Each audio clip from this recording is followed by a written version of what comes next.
convidados, nobres convidados.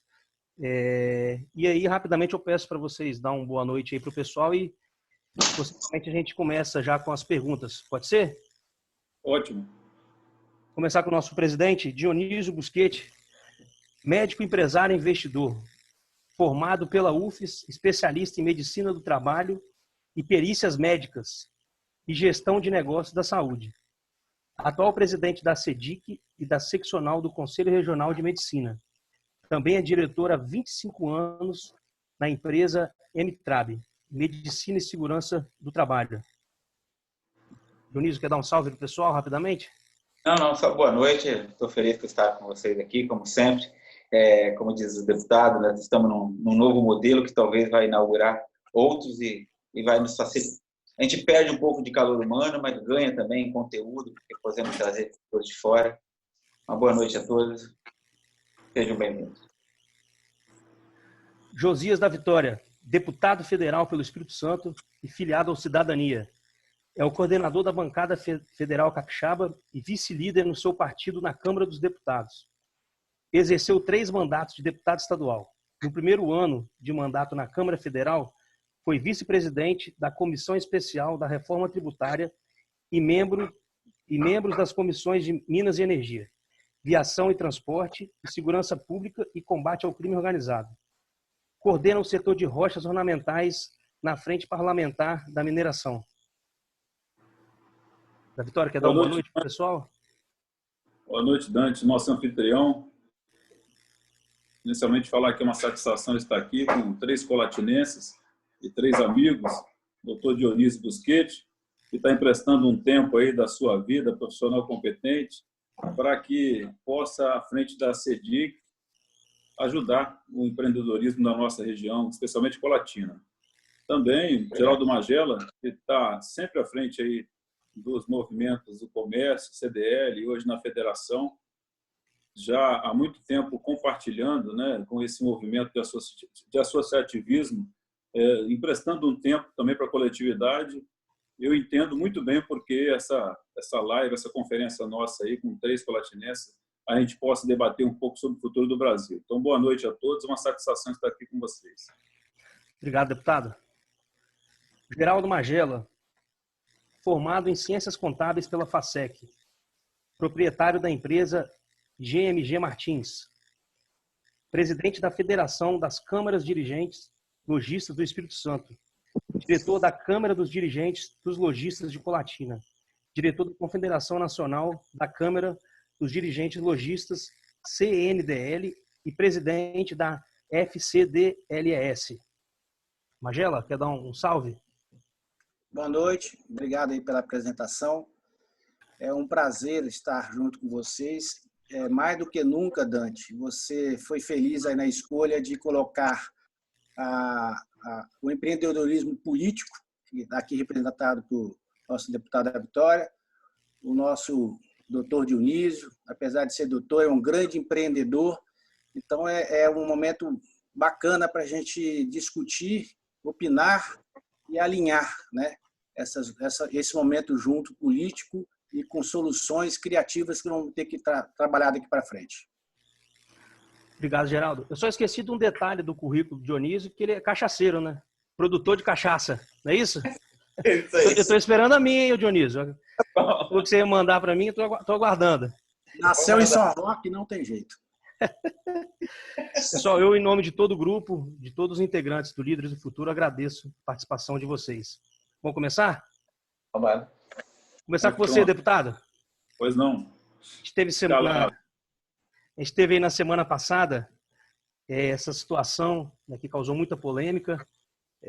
Muitos dizem que o governo federal tinha 2 pilares, né, através da liberdade econômica, representado pelo nosso ministro Paulo Guedes, e a moralidade, representado pelo ex-ministro Sérgio Moro, do Ministério da Justiça.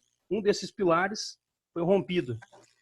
E está causando muita polêmica essa saída do ex-juiz e ex-ministro Sérgio Moro, a forma que foi colocado para a imprensa, para a sociedade.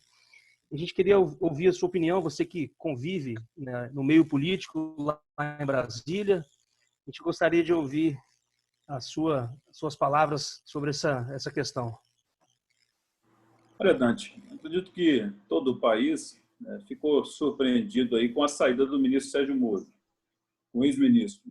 Foi pela história que ele tem enquanto magistrado, trabalho prestado no Brasil na condução do combate à corrupção, principalmente na Operação Lava Jato, que foi um instrumento que ele destacou, e acredito que foi também a motivação que fez o presidente da República o convidar. E quando ele aceitou, logo tomou posse, isso foi uma segurança para muitos brasileiros que já tinham na composição desse atual governo, muitos brasileiros com destaque, né, na sua história de vida, história profissional e também compromisso com o país. E na pessoa do Sérgio Moro, a segurança fez com que ele pudesse ser considerado um alicerce do governo, realmente, um dos pilares que davam aí muita credibilidade ao governo. Então, essa surpresa de toda a sociedade deu uma certa instabilidade momentânea. O que nós não podemos deixar de esquecer é que todos nós somos seres humanos, né? Com muitas qualidades, podemos ter também nossos erros, e nada dura para sempre. Então, é um tempo em que a prerrogativa é do presidente da República escolher quem ele vai colocar como ministro, como representante das instituições, das autarquias importantes que o país tem, e é uma prerrogativa dele. O desentendimento ele já era percebido há algum tempo por conta de posições que o ministro queria ter de autonomia e muitas vezes tinha pensamento divergente em relação ao presidente. Isso foi a público. O ministro tomou a iniciativa dele de pedir a sua exoneração, que também é direito dele, mas isso é um ponto de debate, um ponto de crítica de muitos brasileiros. Eu tenho feito na minha vida já há muito tempo, colocado as energias naquilo que dá produtividade. Então, acho que nós fizemos o elogio ao ministro por tudo que ele fez pelo Brasil, fizemos elogio ao ministro pelo que ele fez durante o período enquanto ministro, apoiamos, votamos com ele, mas agora nós temos que continuar, porque o Brasil está aí, ainda precisamos trabalhar muito para vencer um grande problema que nós vivemos, que é essa pandemia. Ela está na superfície do debate, está na ordem do dia, é o ponto principal que o brasileiro tem que se preocupar, nós precisamos vencer isso. Então, se alguém desse time pediu para sair, tem que escalar alguém que a roda vai continuar girando, né? A Constituição está aí, é clara, a sociedade é soberana na escolha dos seus representantes, o presidente da República é o presidente Bolsonaro, a maioria escolheu, e ele precisa escolher um outro nome, que é a prerrogativa dele, para que a gente possa assim, continuar acreditando. No meu partido, que é o Cidadania, nós não temos indicações no governo federal, não exigimos isso, somos um partido independente, mas um partido dos que mais votam com o governo federal nesse momento. Por quê? Porque nós estamos alinhados com a expectativa do brasileiro, o desenvolvimento do nosso país. Um país rico, um país com muito potencial, mas que precisa, a cada dia, né, fazer com que esse potencial possa se tornar fruto de desenvolvimento para cada cidadão. Então, a nossa energia do nosso partido está aí voltado para aquilo que é interesse do brasileiro. E nós compreendemos toda essa dificuldade, mas não podemos tornar isso uma polarização que faça com que as ações prioritárias do Brasil fiquem em segundo plano. A gente precisa continuar trabalhando pelo sucesso do nosso país. Geraldo, quer pegar o gancho aí? Ok. Eu fico feliz a fala da Vitória, porque também, até ouvindo dele, que ocupa um destaque no Congresso, na posição que ele está, até ele colocou com sabedoria o próprio partido, o entendimento, e ele está no momento certo, na hora certa lá. Essa crise que se gerou entre os membros, né? Eu penso que nem ele, o governo não vai parar, são grandes homens, o Moro, o Bolsonaro. Então, assim, a gente agradece a passagem, mas há divergências na política. A Josias sabe muito bem sobre isso. E a gente não pode deixar essas mágoas alcançarem e começarem a dividir grupos, né? dentro de um parlamento, por exemplo, em que ainda ficam discutindo o passado, né? E aí vem toda essa sabedoria desse mandato, é para frente que se olha, gasta-se energia realmente com o que interessa. Essa crise política, ela sempre vai ocorrer no mandato de qualquer executivo, né? Ou, né? Porque ele tem ali o poder da nomeação e da exoneração, e não cabe a nós assim, interferirmos nisso.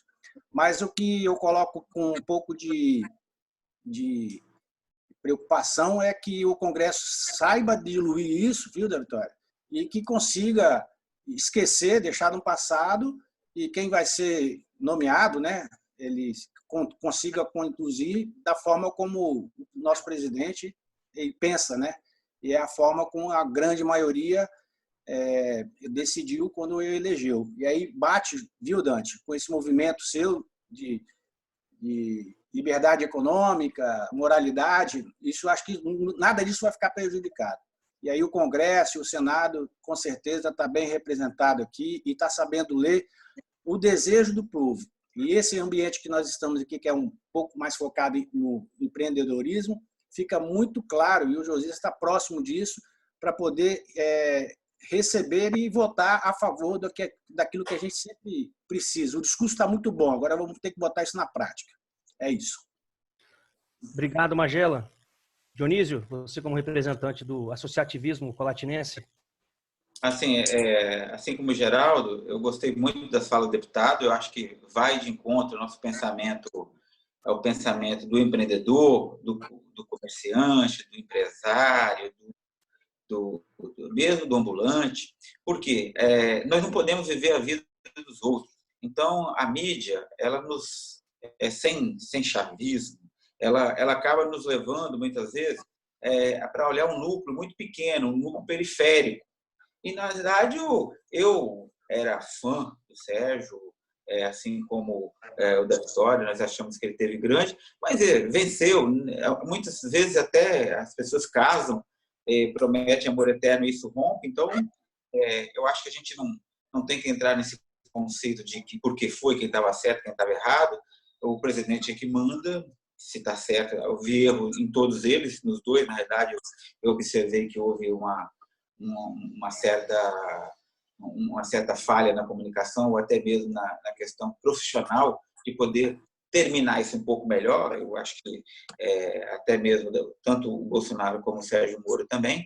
Mas nós vemos o seguinte, que nossa grande preocupação é exatamente nesse núcleo maior, que hoje nós estamos no meio da epidemia, que caiu de paraquedas, ninguém contava com isso, nós contávamos com uma plena recuperação econômica, com as empresas começando a botar a cabeça do lado de fora esse ano, e surge essa epidemia. Esse sim é um problema. Agora, se o Moro saiu, se o Moro voltou, mesmo se o Guedes sair, nós temos outras pessoas, eu não queria, claro, isso, mas nós temos pessoas que têm que tocar. E o papel do nosso deputado, junto com a nossa bancada, que eu tenho orgulho de ter o Josias como deputado, porque eu sei que ele é uma pessoa atuante e vai nos princípios do empreendedorismo.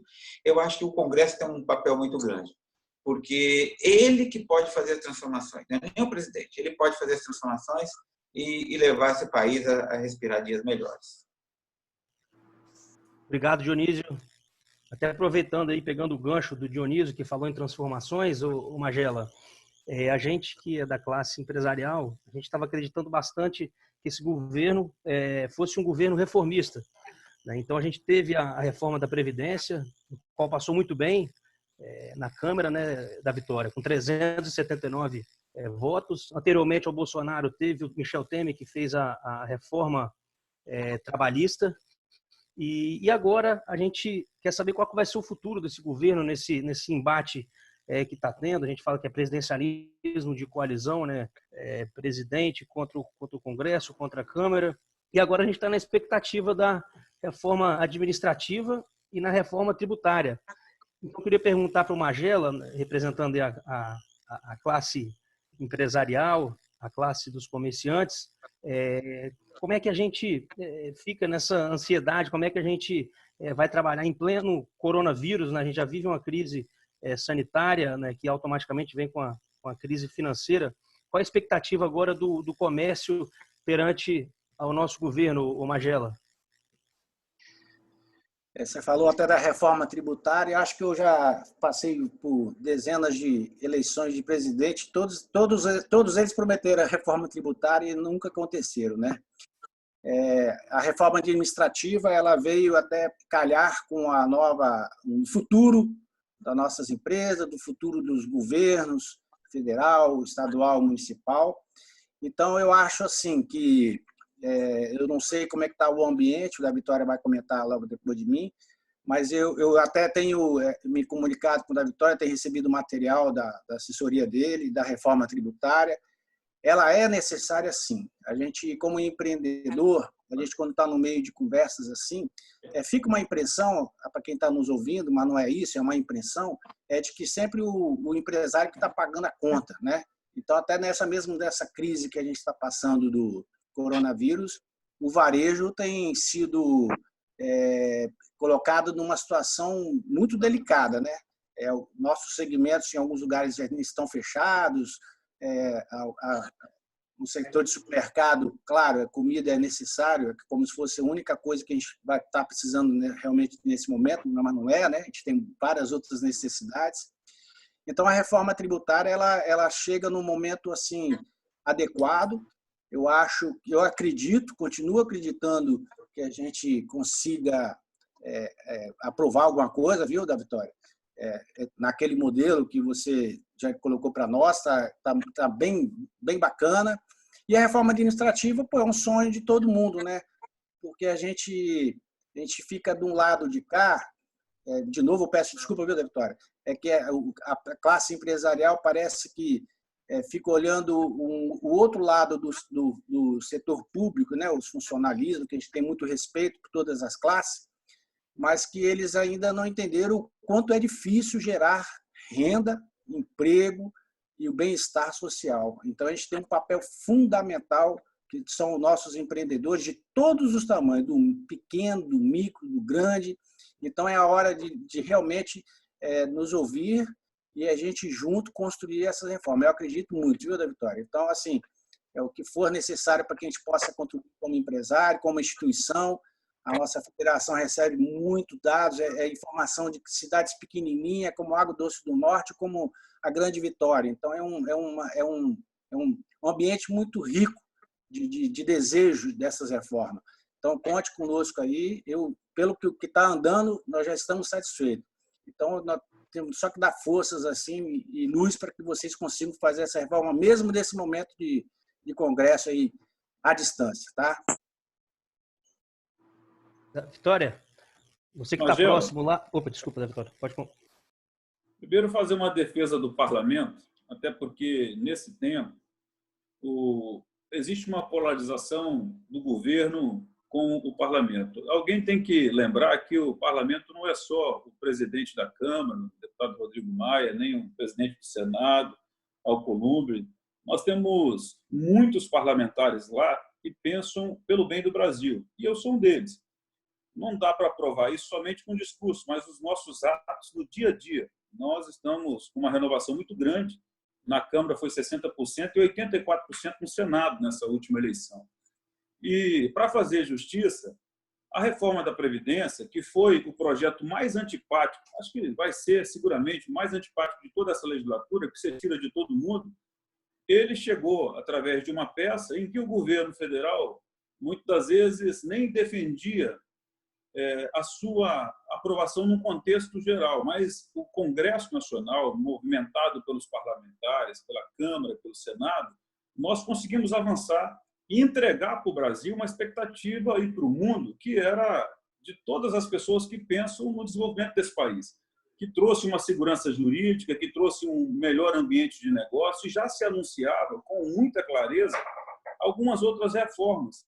Como a reforma tributária, o Brasil tem um atraso muito grande nesse quantitativo de regras. Foram, em 30 anos, 390 mil regras para discutir tributação que foram implementadas. Então, não existe escritório contábil, não existe escritório jurídico que você possa ter todas as informações para para analisar a tributação de um estado para outro, de um município para outro aqui no nosso país. Isso gerava instabilidade, os grandes negócios não colocavam na sua rota o Brasil, e com isso, com a reforma da Previdência, deu-se muito corpo na discussão, inclusive na Câmara e no Senado, para a reforma tributária.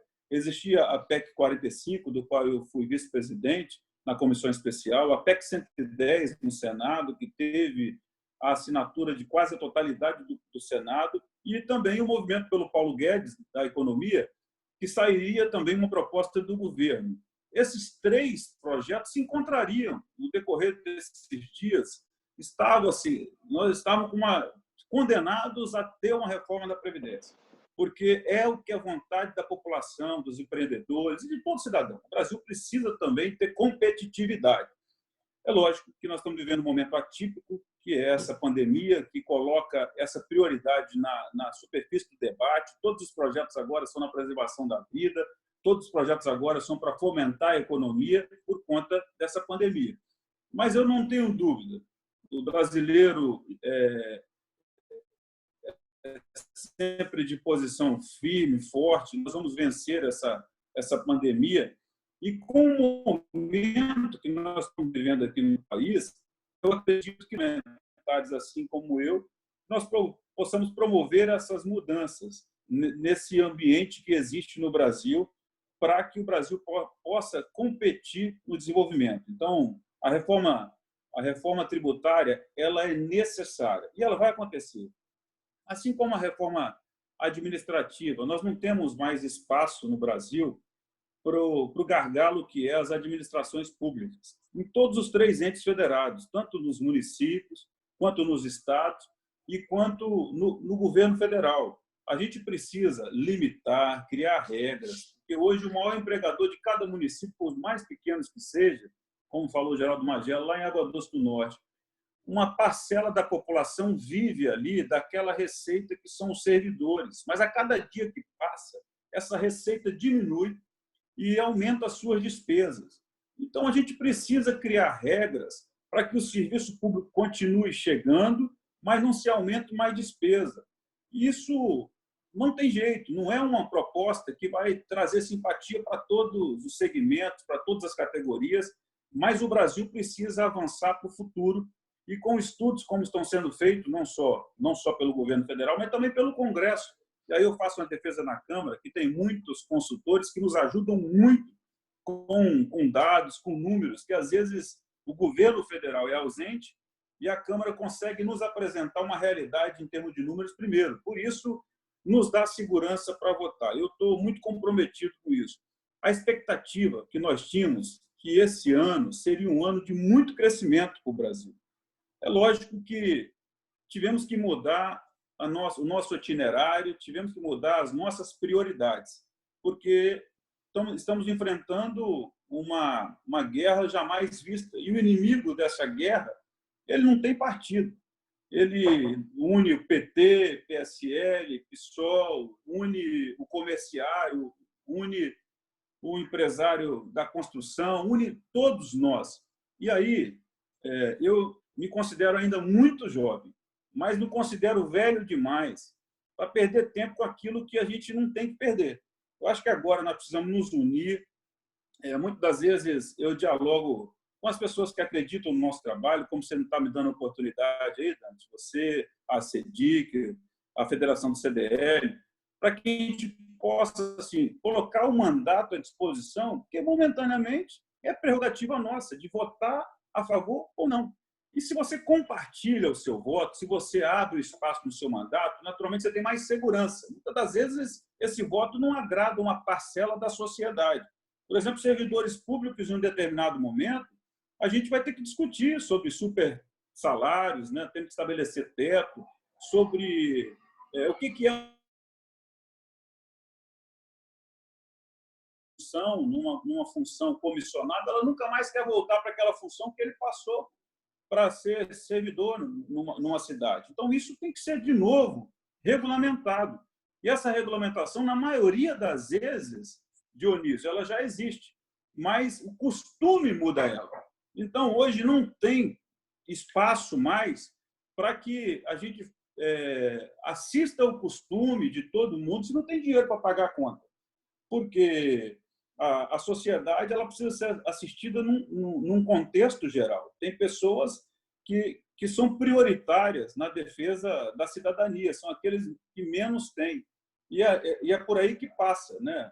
É por aí que passa essas reformas, é por aí que passa a distribuição de renda, e é por aí que passa você proteger aqueles que também geram oportunidades no país. Sempre existiu um discurso muito demagogo no Congresso Nacional. Defesa intransigente do trabalhador. Olha, quem não vai defender o trabalhador? Todos têm que defender o trabalhador. Muitos partidos nasceram por força do trabalhismo, do trabalhador, mas você não tem postos de trabalho se você não apoia aqueles que empreendem, aqueles que têm coragem. E no Brasil, as pessoas já estavam perdendo a coragem de montar um negócio. A gente estava criando os nossos filhos, dando estudos para eles poderem passar no concurso público, ser médico ou ir para outro país. Porque aqui a insegurança de montar uma pessoa jurídica com a carga tributária, com os encargos sociais, você faz uma peça de roupa em Colatina, é mais barato comprar na China, no Japão, mesmo vindo de outro país. E aí, Geraldo sabe muito bem do que eu estou falando. Então, você precisa proteger essas pessoas que geram oportunidade. E, para isso, muitas das vezes, você tem que enfrentar esse discurso fácil, né? Esse discurso que todas as pessoas jogam para a plateia, lá, muita parte dos representantes. Eu resolvi ser coerente, eu resolvi ser claro e, ao contrário do que muitos pensavam, tenho recebido muito apoio de segmentos empresariais, mas também de trabalhadores, também de uma parcela da sociedade. Por quê? Nós estamos vivendo em outro momento. A população tem acompanhado dia a dia, o cidadão, em redes sociais, a conduta de cada um, inclusive da gente que representa o povo brasileiro. Da Vitória, obrigado aí pelas palavras. A gente fica feliz, né, e vendo essa atuação que você vem tendo lá em Brasília, representando nós capixabas e colatinenses. Dionísio? Não, só para acrescentar o que o da Vitória falou, eu posso falar porque eu também sou servidor público. Então, o servidor público, quando começa a mexer com ele levanta logo a bandeira: não, queremos um serviço público de qualidade, para isso não podemos mexer nos direitos. Mas exatamente o servidor público que quer o serviço público de qualidade, ele tem que ter essas transformações, essas reformas, porque não dá para você botar todo mundo no mesmo balaio de gato, não dá para você ter uma legislação que não tinha nem TV a cabo, internet, ou isso que nós estamos fazendo agora, nos moldes de uma cidade, na maior parte desses municípios pequenos, terem 3 ou 4 numa repartição que cabiam 0, entendeu? É só ver o que os bancos fazem. Então, as reformas são importantes. Eu acho que no Brasil, por sermos presidencialistas, a gente tem muito assim aquela figura de depositar todas as nossas fichas na figura do presidente e esquecemos que o Congresso, na verdade, que faz a transformação. Então, eu acho que a sociedade ela tem que mostrar, atos igual o nosso agora com essa live, tem que mostrar qual é o direcionamento que nós queremos no país. Temos que sacrificar, um monte de nós fomos sacrificados com a reforma da Previdência, e eu acho que ela foi correta. Muitos de nós, como servidor público, vamos ter que sacrificar, entre aspas, ou ser ajustados, entre aspas. Vai ter que ser necessário. E a reforma tributária, essa não dá para esperar muito tempo, porque também que eu acho que é a mais difícil de botar na cabeça do país. Eu acho que é essa aí. Mas o momento seria este. Essa bagunça ideológica, essa bagunça que vai ter agora, esse esquema de guerra, talvez seria o melhor momento para que as pessoas repensassem qual seria o modelo de tributação, porque, não se engane, passando a pandemia, as prefeituras, o governo do estado, principalmente, eles vão vir com tudo para arrecadar. Já temos noções de uma cidade, eu não lembro bem se é Água Doce, ou Alto Rio Novo, que já quiseram majorar os serviços de ISS da prefeitura, não lembro bem qual foi, porque chegou a mim, já aumentar muito a questão das taxas municipais. Aqui já houve um projeto na prefeitura também, que já começou antes mesmo da pandemia. Então, nós temos que estar atentos. Mas eu só quero frisar que o Congresso ele tem uma função muito importante, a Câmara, o Senado, muito importante nessas transformações. E nós temos que fazer com que cheguem os deputados, ou geral, o deputado, o pensamento da maioria do povo, que é um pensamento em que linha para que... eu acho que o nosso povo é um povo bom, assim como a maior parte da Câmara, eu não creio que seja ruim, aquele estigma que nossa Câmara é toda ruim, eu não acho que seja. Tá? O problema é como isso é levado no dia a dia. Mas essas reformas são fundamentais para que a gente possa realmente sair desses voos de galinha que o Brasil tem feito, voa um pouquinho, vai, voa um pouquinho, cai. Ou seja, o Brasil não vai ser uma Namíbia, mas também nunca vai ser a Noruega se continuar nesse esquema que tá, nesse perfil administrativo que a gente vai. Obrigado, Dionísio. Deputado, a gente tem uma pergunta aqui do meu saudoso padrinho Jorge Níquel, que de certa forma você deu uma pincelada aí. A crise política ocasionada pela saída do Moro do Ministério da Justiça, juntando-se à crise de saúde e crise da saúde econômica, fragilizou as instituições brasileiras. Qual resposta podemos esperar da Câmara dos Deputados para sairmos dessas crises com mais rapidez? Eu queria pegar um gancho nessa pergunta do Jorge Níquel. A gente teve agora a nomeação do novo ministro da Justiça, André Mendonça, evangélico, da igreja, inclusive da igreja do meu pai, presbiteriana. Porém, o que causou mais polêmica essa semana foi a questão da nomeação do chefe da polícia, do comandante da Polícia Federal, o Alexandre Ramagem, que o nosso presidente ele fez a nomeação e o ministro do Supremo, o nosso ministro do Supremo, o Alexandre de Moraes, suspendeu a nomeação do presidente. Vou fazer uma analogia aqui, o nosso narrador Galvão Bueno. Pode isso, Arnaldo? Um ministro do Supremo mencionar que ele não poderia ter sido nomeado pelo presidente porque era amigo do nosso presidente, sendo que o Alexandre de Moraes foi nomeado pelo seu amigo Michel Temer. Deputado, com você a palavra. Olha só, primeiro são posições técnicas, né?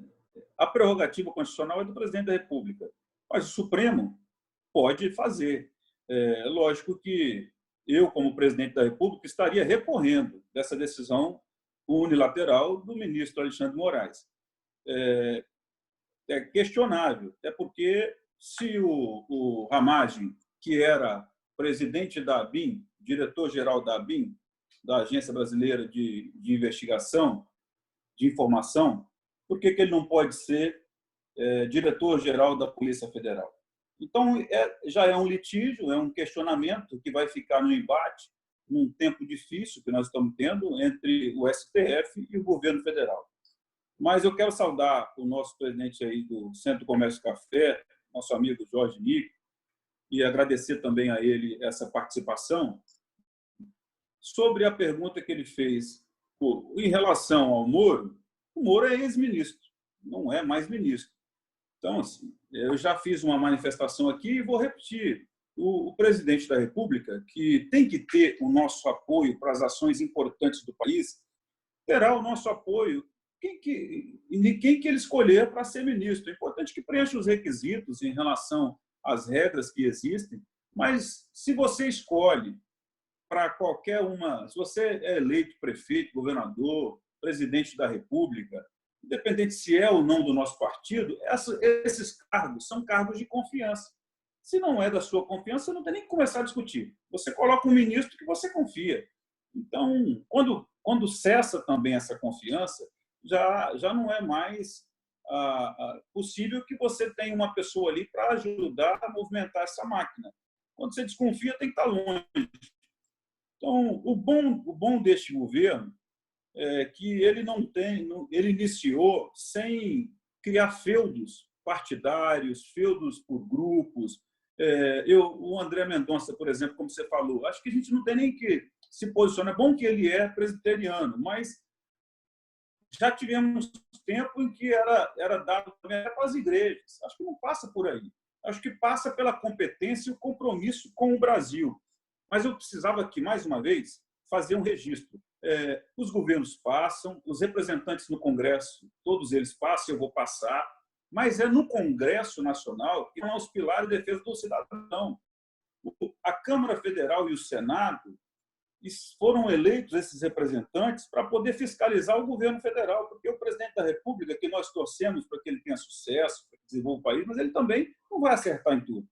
Nós precisamos votar o orçamento, fiscalizar o orçamento, vetar determinado projeto, vetar não, não apoiar e votar contra determinados projetos, porque se for um projeto, alguma coisa que vai impactar diretamente no meu estado do Espírito Santo, me perdoe, eu não vou votar com o presidente da República, eu vou votar com o povo capixaba, né? Se for impactar, Geraldo Magela, o desenvolvimento do comércio do nosso estado, acho que vocês na federação vão fazer plantão lá do lado da Câmara para que a gente possa não estar junto com o governo ou mudar essa regra, flexibilizar.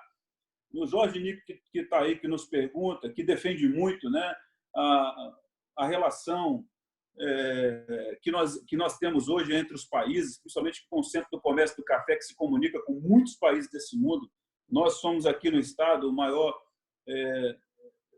fornecedor de café Conilon de todo o mundo, né? Temos a maior produção de café Conilon, então eles sabem muito bem que nós precisamos ter estabilidade. Se o governo chega e muda as regras, quem é que pode poder fazer mudar isso? É o Congresso Nacional. É bom lembrar disso.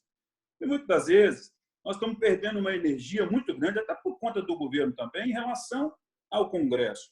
A gente precisa cada vez mais juntar esses aliados, não é do presidente da República, não é de Moro, são os aliados do Brasil, para saber quais os interesses do Brasil e conversar com o presidente. Eu tenho visto que o governo tem acertado muito. Nós temos belos quadros no governo federal. Moro foi um bom quadro, é lógico que o ser humano cometeu seus erros. Nós temos Tarcísio Freitas, que é o ministro da Infraestrutura, que tem feito o Brasil avançar. Paulo Guedes, com a sua habilidade na economia. Isso, assim, a gente tem que apoiar. Se tiver alguém que estiver fora do trilho, que não estiver no prumo, nós precisamos criticar, porque isso pode acontecer também, né? Isso pode acontecer. E essa independência nossa nos dá um pouco de autoridade para poder, assim, apoiar o governo naquilo que a gente acha interessante, mas divergir naquilo que a gente precisa defender. Então, eu ainda continuo acreditando e eu já virei essa página dessa discussão de Moro. Daqui para frente é fazer o dever de casa em relação a essa pandemia e poder voltar de novo o aquecimento da economia no nosso Brasil. Magela, quer fazer um comentário? Eu estou gostando da postura, porque a gente já se conhece aqui, né? As pessoas que estão junto conosco aqui também, tem muitos amigos. Esse alinhamento só comprova o quanto nós estamos pensando muito próximo, viu, da Vitória, o doutor Dionísio, o Liemar, o Níquios aí. Porque toda a economia ela fica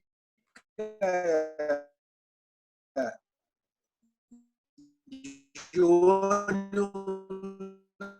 Há pouco tempo nós passamos décadas aí com o governo esquerdista, agora um governo conservador, e a gente, como empresário, a gente vai se adaptando, sabendo tirar proveito disso. E a palavra que eu coloco agora, e sempre gostei, é que todo governo, seja municipal, estadual, federal, tem que nos oferecer para nós, empreendedores, governabilidade, né? Se ele tiver uma linha séria, clara, transparente, o empresário ele sabe lidar com qualquer coisa, porque as regras que a gente está acostumado a lidar no dia a dia, que são os impostos, todas as obrigações, elas são claras. Na verdade, você não precisa de reclamar. Para entrar no jogo, competir, de ir para o varejo, de ir para uma importação, exportação, as regras já estão escritas, então não tem que reclamar, né? Mas as reformas na qual nós estávamos falando anteriormente, elas são necessárias para a gente competir em todos os âmbitos, municipal, estadual e nacional. O mundo todo tem que competir. Então, assim, a gente percebe no varejo aqui, como pequeno varejista que eu sou, é que essa crise que está forçando o mundo todo parar é aquela preocupação, porque a capacidade do empresário é a capacidade de faturar e poder guardar um pouco do lucro, né? Então, o que nós estamos vivendo nos últimos 45 dias, nós estamos gastando todas as nossas reservas, né? Independente do tamanho e porte de empresa ou empresário. E o governo também está gastando suas reservas. Então, não sei até quando a gente vai poder suportar isso, né? Então, agora é o momento também de cuidar das vidas, eu concordo, mas também em pensar em uma reabertura dos negócios, porque isso é uma cadeia que vai desencadeando e todos os setores vão ficando envolvidos. E eu volto a falar, a gente aqui que nós somos colatinenses, nós tivemos também vários outros problemas, até esse ano ameaça de enchente, já tivemos Rio Doce com minério, então a gente soube superar todas essas fases. Essa é uma que todo mundo está junto, né? E é extremamente importante os políticos aqui representados pelo da Vitória estarmos ouvindo e opinando. Eu estou muito satisfeito, viu? Aqui tem bastante pessoas, o Liamar está aqui junto conosco também, é um cara que colabora muito com o Estado do Espírito Santo, ele colabora muito, ele tem ideias, entendeu? O setor do café, pô, é importantíssimo. E só para finalizar meu comentário, Dante, para a Colatina essa, né? Nós temos que recuperar, cara, o setor de confecções daqui, cara.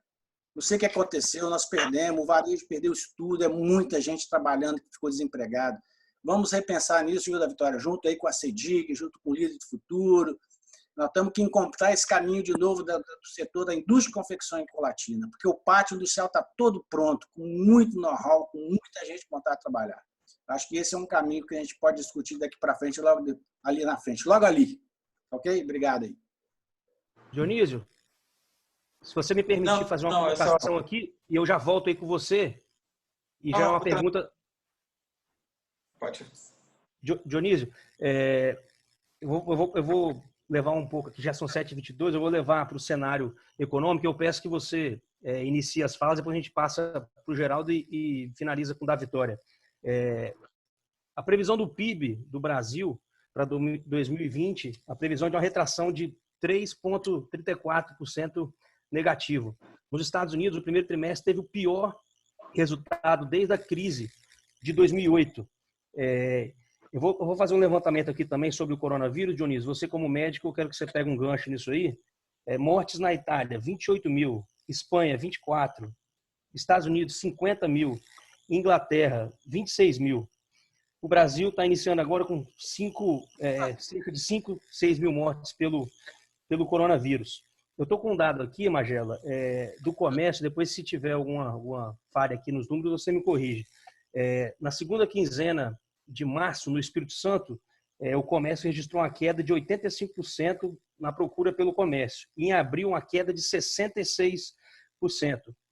Eu já pego o gancho aí com o Dionísio que é do mercado financeiro também. Dionísio, faz um levantamento. O que a gente espera aí da economia do Brasil pós-coronavírus, diante desses dados, desses números? Queria que você fizesse seu parecer. Bom, tem duas coisas importantes aí. Os empreendedores normalmente não são tão preocupados com os negócios que a gente esquece de falar quase do coronavírus. A gente falou muito pouco do coronavírus, né? É como se ele tivesse, assim, fosse uma assombração. Mas só começando pela economia, Dante, eu tenho acompanhado, assim como o coronavírus, que eu cheguei à conclusão que pouco se sabe de toda a sua evolução, a economia ela vai andar pelo mesmo patamar. Dificilmente a gente vai ter uma previsão, sabe-se que vai cair, não tem dúvida. Quando a retomada, não sabemos. Alguns setores mais impactados, outros menos impactados, setor de alimentação, commodities agrícolas um pouco melhor, commodities de energia terão um pouco de queda, não só por conta da crise de petróleo, mas também da questão da diminuição do consumo. Teremos algumas coisas que terão um ritmo mais lento, por exemplo, as energias renováveis, que haviam um processo muito dinâmico, eles vão ser freados um pouco, esses processos dessa transformação, porque o petróleo vai ficar mais barato. Então, assim, não dá, nem eu, nem ninguém teremos noção de como vai ser o mundo pós-coronavírus. Nós sabemos que haverão quedas importantes, haverão grandes oportunidades de negócios, assim como foram depois das grandes guerras, tanto a Primeira Guerra quanto a Segunda Guerra. Muitos negócios terão oportunidades grandes, mas observe, nós estamos na Terceira Guerra Mundial. Nunca ninguém pensou que nós poderíamos ter uma situação como essa. Então, nós não temos ainda uma visão de como vai ficar. Devemos ter uma reserva estratégica, né? Claro. Eu, como adepto de bolsa de valores, continuo adquirindo alguns ativos que eu acho que é interessante, mas a economia global vai cair, acredito-se que pode cair até 10%, eu não acredito que seja isso tudo, mas com certeza em torno de 5% ela deve chegar assim. Alguns negócios vão se impactar muito, por exemplo, viagem, turismo, viagem de negócios, vai ter uma perda importante.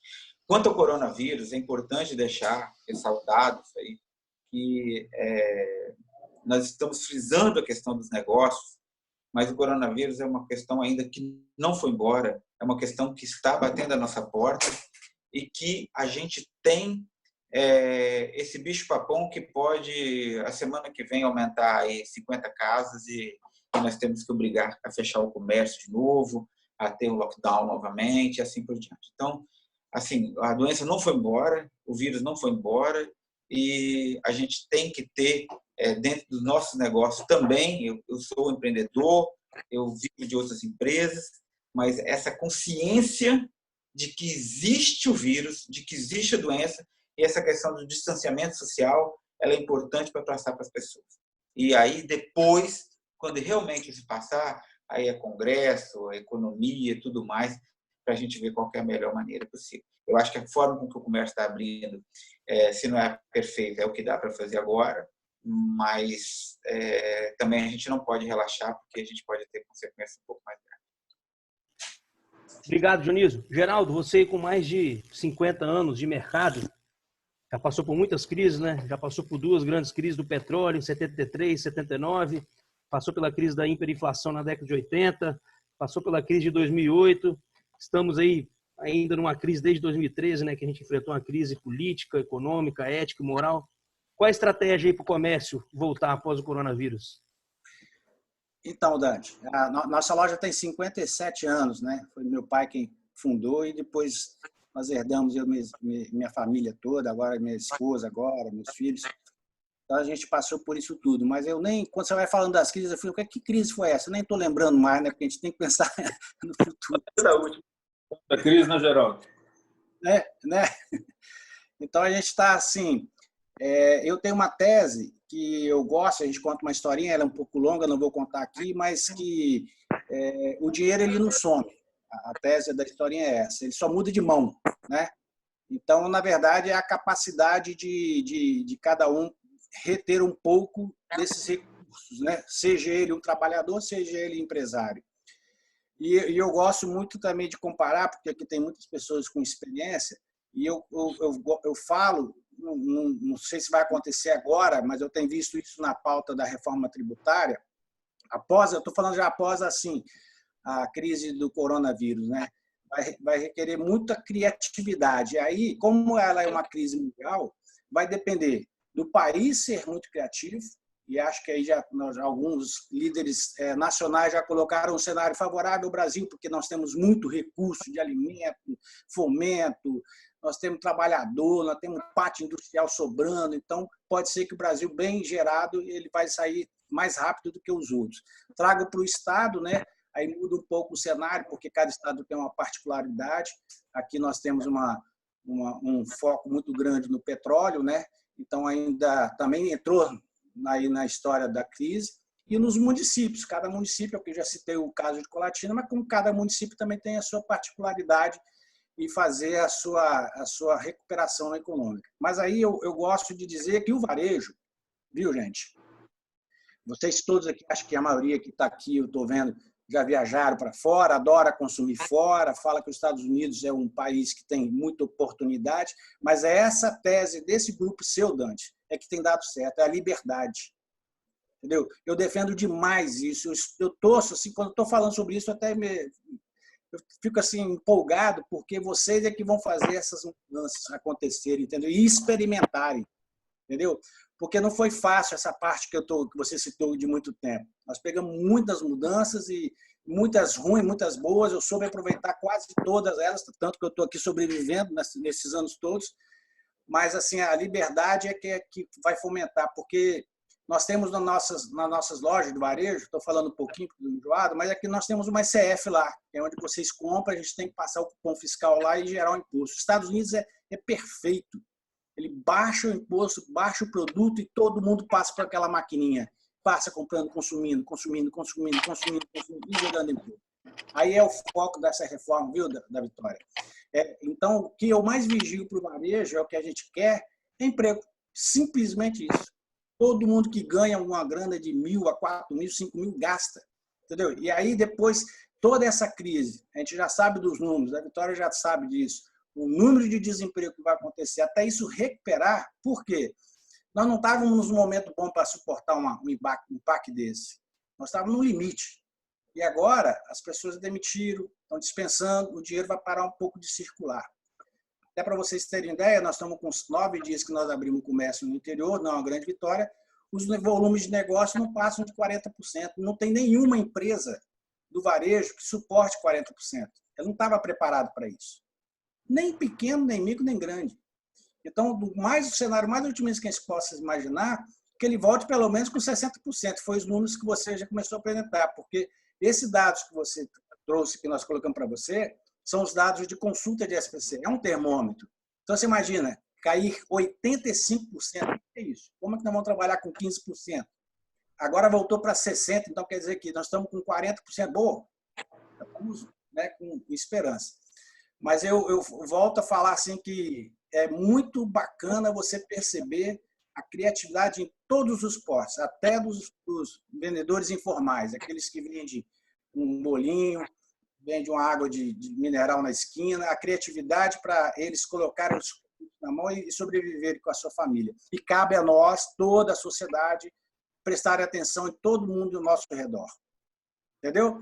A gente comprar realmente dessa informalidade, comprar nos negócios das nossas cidades, parar de bater no peito e falar assim, agora eu comprei no Mercado Livre mais barato. Para com isso, gente. Agora é bater no peito e falar assim, eu comprei na loja do fulano, aqui, meu vizinho, entendeu? Então, acho que essa que é a mensagem que eu deixo para a gente poder tentar recuperar o mais rápido possível, porque o dinheiro ele não foi embora. Ele está em algum lugar. Nós vamos ter que fazer ele movimentar para todo mundo tirar uma partezinha e sobreviver. Obrigado aí. Geraldo, obrigado aí pelas suas palavras. É importante a gente ouvir uma pessoa da sua representatividade do comércio e muito interessante esse cenário aí que você mostrou para a gente. Da Vitória, eu recebi o comunicado aqui que você precisa de encerrar. Dá para a gente concluir. Faz as considerações finais, pega um gancho nesse cenário do comércio e da economia nacional, e se quiser também fazer uma pincelada do internacional, e já faz as suas considerações finais. Tá. Primeiro, eu quero, mais uma vez, te parabenizar, Nath, você pela sua iniciativa, hoje fazendo parte de um contexto aí do Líderes de Futuro, e também uma relação empresarial aí que é de referência aí na nossa cidade e no norte do estado do Espírito Santo. E quando você falar do Geraldo Magela, você para de falar desse negócio de 50 anos, todo mundo olha para o cabelo branco dele, acha que ele é velho, ele é um garoto ainda. Pô, e eu acho que ele ainda não chegou nem na metade da vida. Então, parabenizar aí também o Geraldo, nosso amigo Dionísio, com as suas representatividades. Assim, bom seria se eu tivesse essas respostas para você. Hoje, todo brasileiro está virando um pouquinho especialista em economia e também saúde. Eu sou muito prudente com isso. Acho que o poder do homem está na humildade. Eu sempre pergunto, e às vezes algumas pessoas que não têm muita formação, nem qualificação, mas a história de vida deles e o exercício que eles já fizeram dão para a gente segurança. a gente não consegue prever, não dá para você olhar a profundidade do que está por vir para nós. Eu me lembro que, recentemente, o ex-ministro Mandetta, que muitos passaram a observá-lo, também até admirá-lo, ele começou a apontar aqui no Brasil quando seria o pico dessa pandemia. E anunciaram-se que seria do dia 6 ao dia 20 de abril, agora já é para maio, depois isso passa para junho, então não tem uma perspectiva, a gente não sabe o que está pela frente. Vamos fazer uma analogia?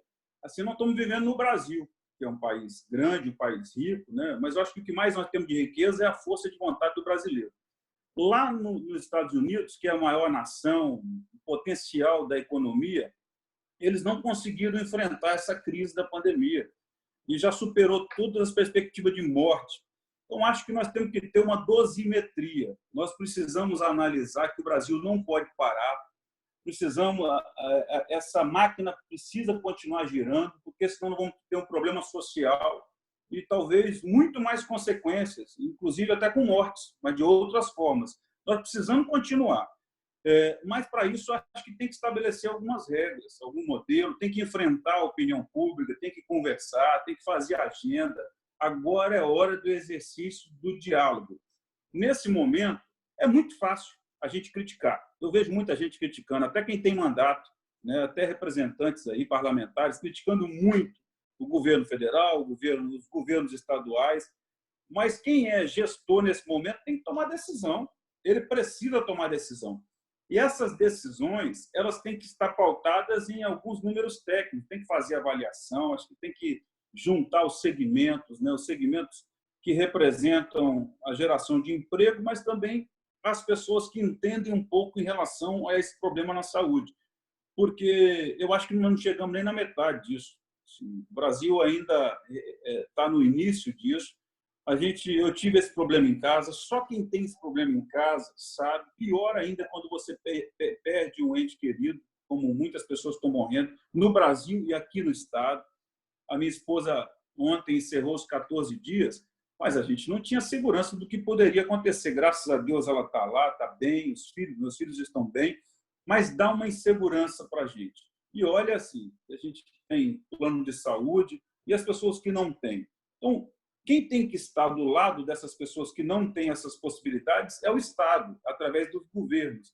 E aí passa por uma organização. Acho que não tem que ter cautela, porque o dinheiro público ele tem que ser prestado contas, mas nós não podemos pagar para ver. Se já aconteceu lá na Itália, se já aconteceu nos Estados Unidos, a gente precisa estar organizado aqui para assistir as pessoas que tiverem um problema grave na saúde. E acredito que está em tempo para isso ainda. Então, assim, eu não vejo quem vai ficar contra de gastar o dinheiro com respiradores, gastar o dinheiro com UTIs. Por quê? Olha, se sobrar, se tiver leito vazio, não podemos emprestar para o Rio de Janeiro, que tem um problema maior do que o nosso daqui uns dias. Nós precisamos vencer essa parte, porque se nós protegermos a vida, eu acho que todos vão aceitar o gasto que nós tivemos. E aí, eu como bom brasileiro, como bom capixaba, como bom colatinense, que tem vocês aí que são orgulho para a gente, eu acredito que nós vamos vencer isso assim, pela determinação que nós temos, né, pelo trabalhador que é o brasileiro.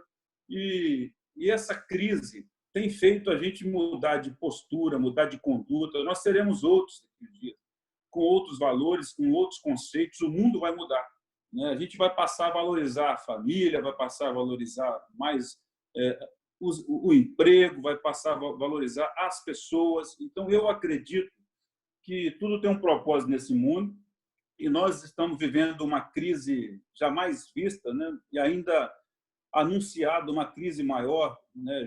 Junto com essa crise da saúde, uma crise econômica e social. O que vai fazer que nós possamos vencer é estarmos fazendo isso aqui que nós estamos fazendo. Mesmo sem estarmos abraçando, mas a gente está conversando, porque cada um de nós que estamos aqui representa um segmento. E se nós pudermos nos encontrar nas nossas ideias, com certeza nós vamos fazer melhor para o nosso Brasil. Então, assim, agora não tem herói, agora é hora de cautela, prudência, mas de todo o voluntariado do nosso Brasil. Então, assim, os governos vão conseguir ajudar, mas não vão fazer tudo. Vai a força do brasileiro, vai a força das instituições e vai também o diálogo que a Federação do CDL pode fazer, né, que o segmento empresarial, Dionísio, de toda a região da ACEDIC pode fazer, o líder, que é o Dante, pode fazer, assim, conversar e colocar todo mundo escalado nessa dificuldade dessa guerra que nós estamos enfrentando e que nós temos um inimigo em comum. Então, esse é o meu pensamento e eu te confesso que é um sentimento de solidão, a gente fica impotente, você não sabe o que você pode fazer, mas eu estou escalado 24 horas por dia para poder ajudar o Brasil a vencer, porque a gente espera encontrar o dia de amanhã e poder sair na rua com isso, página virada. E eu acredito assim, que nós vamos conseguir, o Brasil vai conseguir superar isso por conta da força dos brasileiros. Deputado, eu, em nome do Grupo do Líderes do Futuro, agradeço imensamente a sua participação, uma pessoa da sua representatividade. Isso é um grande apoio para a gente.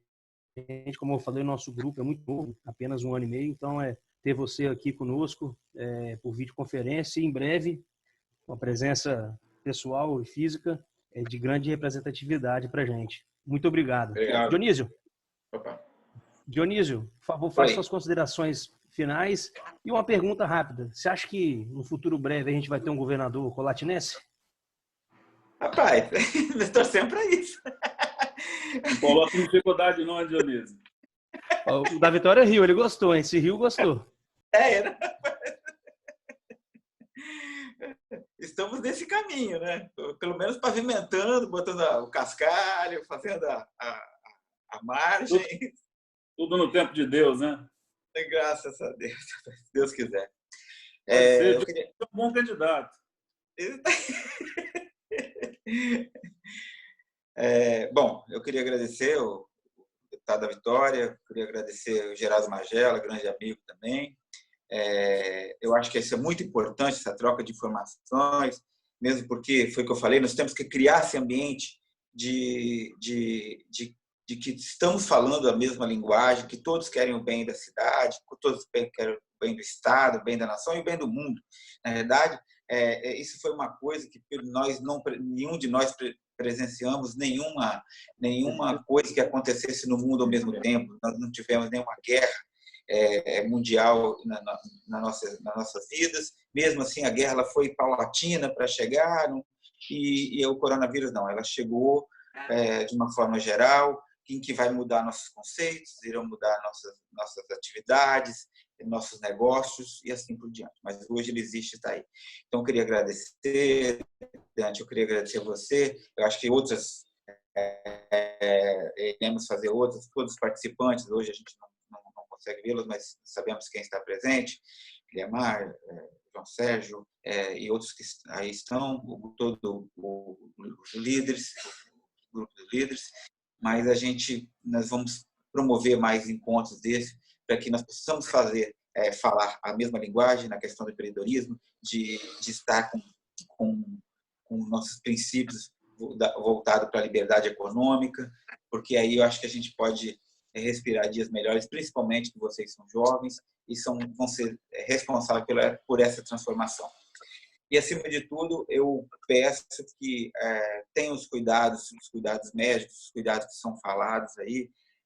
Geraldo, foi um dos argumentos que eu usei com o prefeito, de que não adianta fechar o comércio, porque ninguém ia sair, eu usei até o nome da sua loja, que ninguém ia abrir a loja e a pessoa ia sair correndo para ir lá comprar camisa, calça.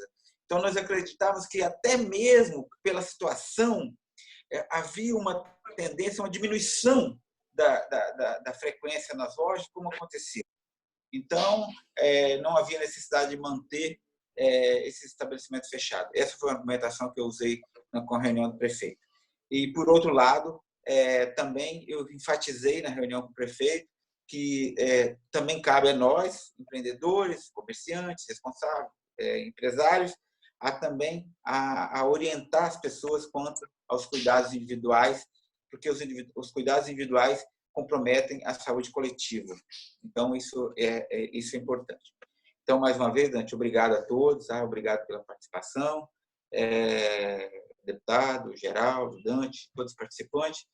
Esperamos nos rever em breve. Presidente, obrigado aí mais uma vez, você sempre aí nos apoiando, nos dando força. E eu ainda estou com 33 anos, vai demorar aí para ser cliente seu, hein? É preventivo. Magela. Mas eu sou urologista de formação. Magela, por favor, suas considerações finais. Algumas colocações aqui, eu vi aqui no grupo, aqui, o Lemar colocou que o setor de transporte está tendo hoje com 15% da capacidade no transporte e de passageiro 10%. Hotelaria aqui, o seu aí, 6% não tem capacidade hoje de sustentar com esses números. Então, é isso que eu falei anteriormente e comprovado aqui com os nossos amigos participantes aqui. O Dionísio foi sábio porque se os números hoje no estado do Espírito Santo que a gente acompanha estão alarmantes, eu vou arredondar aqui 2.500 casos confirmados e 2.000 casos na Grande Vitória, ali Serra e todos os 3 municípios que fazem parte, 500 no interior, todos esses números o varejo não teve culpa nenhuma, que nós estávamos fechados o tempo todo. Então, sempre também falei como você, Dionísio. Então, se isso propagou, foi todo aquele movimento que a gente estava olhando para trás, que era o movimento do supermercado e os caixas eletrônicos da Caixa Econômica. Né? Tudo concentrado ali, grandes filas, até hoje. Todos os dias você pode ir. Então, não tem culpa. Só que eu acho que o governo usou, vou usar a palavra da Vitória, não tem aqui ganhador e perdedor, não, viu? Não teve decisões erradas nem acertadas. Né? Mas hoje eu vejo muito mais dificuldade hoje que eu sempre falava assim, que os números vão piorar. Eu não consigo ver que os números vão melhorar e nós vamos trabalhar tranquilo. Então, ele tinha que ter um parâmetro mais próximo da capacidade de UTI, não da capacidade de infectados. É o quanto a rede pública tinha capacidade para atender o limite. Aí ele, sim, na curva científica, ele para ou não, ou ele fecha ou abre, entendeu?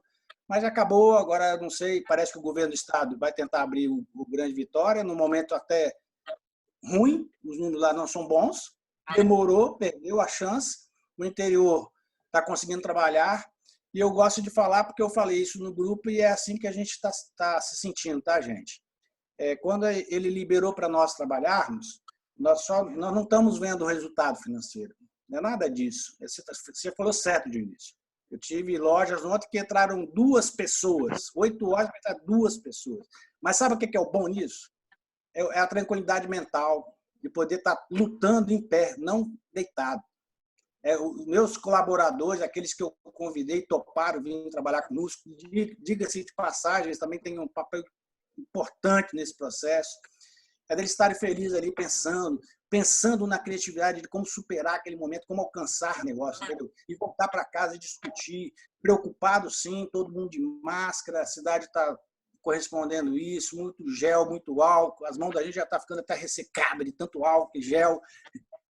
E a gente vai ter que tocar, porque não tem outro jeito, a cura não está aí, não chegou, não tem vacina. E controlar, se a coisa se estourar, sim, vamos lá para o lockdown. Né? E vamos esperar a curva baixar para que a gente volte. Então, assim, a gente juntando isso tudo, o coronavírus, com a posição política que o da Vitória colaborou muito conosco aqui, aí eu agradeço o Líderes do Futuro, na presença do Dante, viu, Dante? De você ter criado esse debate. É estranho a gente falar, nós 4 aqui, os convidados ali comentando, dá vontade de abrir para eles falarem também, né? Que são pessoas amigas, mas esse também é uma ferramenta que a gente vai ter que aprender. A gente talvez vai economizar aí umas boas viagens para outros lugares e começar a conversar por essa ferramenta. Obrigado aí, parabéns e que vocês continuem nessa linha aí da liberdade econômica. É o que a gente pretende para todos os nossos jovens. Obrigado. Obrigado, Magela. Obrigado aí ao trio, né? O grande comerciante, empresário, falando conosco, Geraldo Magela, Dionísio, médico e também empresário, e um grande político que está lá em Brasília nos representando da Vitória. Obrigado a todos, né? Quem está aí nos assistindo, a gente tem nossas redes sociais, nosso Instagram, Líderes do Futuro, nosso Facebook, Líderes do Futuro. e agradecer a todos que estiveram presentes aqui conosco. Quer finalizar, Dionísio? Não, tranquilo. Obrigado, pessoal. Obrigado. Valeu. Abraço. Até logo, gente.